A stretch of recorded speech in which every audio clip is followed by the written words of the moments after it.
I've sold millions of dollars through Amazon FBA. If my store vanished today and I had to start from scratch, here's exactly what I would do to launch a successful brand in 2024. So in today's world, there are over 2 million brands competing for your purchase on Amazon. Competition is stiffer than ever, so how do you get people to actually see your brand and visit your listings? Today, I'll give you some essential tips so that you can walk away from this video confident that you can make millions of dollars on Amazon too. So the first thing I'm gonna do is set aside $8,000 to $10,000. This is gonna allow me to invest in my first production order, spend money on ads and marketing, and then create a brand that's visually appealing that customers will really like. This is important because it's not so much money that you're taking a huge risk, but it's also just enough to where you can invest into your brand to get it off the ground. So since you're just starting, here's how I would break the budget down. Spend about 10% on one-time fees like starting your LLC and getting your branding and graphics done. Spend 60% on the cost of your product and getting it manufactured. And then spend the rest whenever you launch the product on marketing and ads.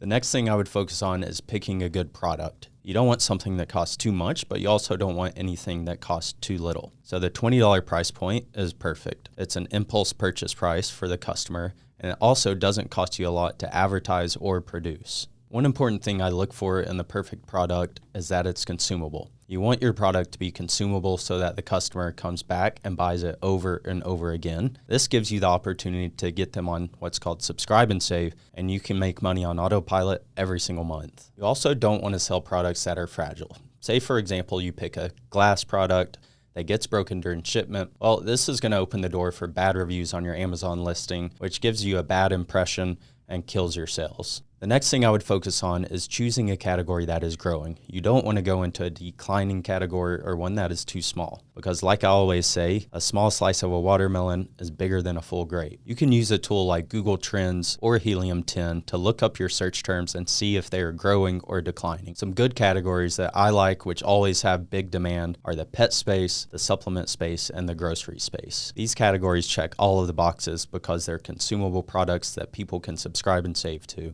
The last thing I would focus on is cash flow over profit margin. Now, this is counterintuitive to how most people think, but it's really important that you optimize for cash flow and you don't spend all of your money in one place. The product might not work out, and you want to have money to launch more products. Having extra cash in the bank will also help you spend money on marketing and advertising, as well as any unexpected expenses that might come up. So be sure, whenever you place your first order for your first product, try to buy around 500 units, even if it's more costly and your supplier gives you a price break at 1,000 units. So those are the three main things that I would focus on if I had to start from scratch again today and launch a brand on Amazon. If you want more Amazon content like this, be sure to click the button below to like and subscribe, and I'll see you in the next video.